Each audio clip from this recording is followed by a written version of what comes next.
23. gada optimālā līmeņa pirmie divi uzdevumi centralizētajam eksāmenam.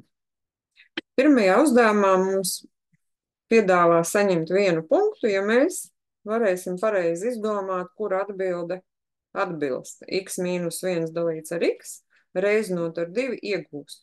Un kā mums ir jādomā? Es te prātā rēķināšu. X mīnus 1 dalīts ar x, ja mēs sareizinām ar 2. Tātad tas, kas virs daļsvītras ir skaitītājs, tas, kas zem daļsvītras saucās saucējs, ja nu gadījumā tādi termini eksāmenā parādās. Ja mums jāpiereizina skaitlis, tad skaitlis ir jāpiereizina tam, kas ir virs daļsvītras, tā saucamajam skaitītājam. Divnieks jāsareizina ar x mīnus 1. Es lietoju iekavas. Veram vaļā iekavas. 2 reiz x ir 2x, 2 reiz mīnus 1 ir mīnus 2 dalīts ar x, mēs pārrakstam saucēju.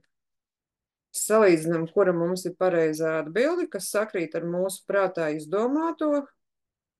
Atbilde B. Otrais arī ļoti pieticīgais 1 punktu uzdevums saka, starpība, šo divu daļu starpība vienāda ar, un noteikti ar ko ir vienāda, un mēs prātā rēķinam. Es tagad pārrakstīšu 2x plus 5 dalīts ar x plus 2 mīnus x plus 1 dalīts ar x plus 2. Un ko mēs te varam izdomāt? Mums ir vienādi saucēji. Ja ir vienādi saucēji, tās virknītes, kas ir zem daļsvītras, prasti izsakoties.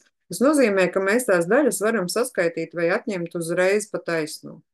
Un rakstīt visu uz vienas daļsvītras, un saucējs mums būs kopīgs x plus 2.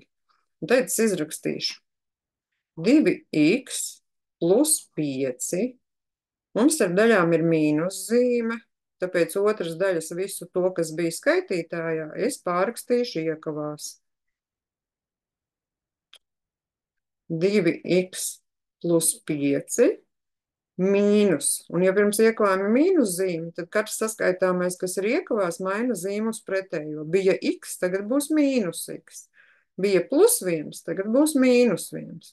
Mēs iztēlojamies, it kā šajā vietā būtu reizinātājs mīnus zīmīte un mīnus 1. Un to visu mēs darām galvā, un uz lapas šīs neko neķēpājam. 2x mīnus x, savelkam līdzīgos locekļus, ir 1 gabals x. 5 mīnus 1 ir plus 4, un saucēju pārrakstam x plus 2.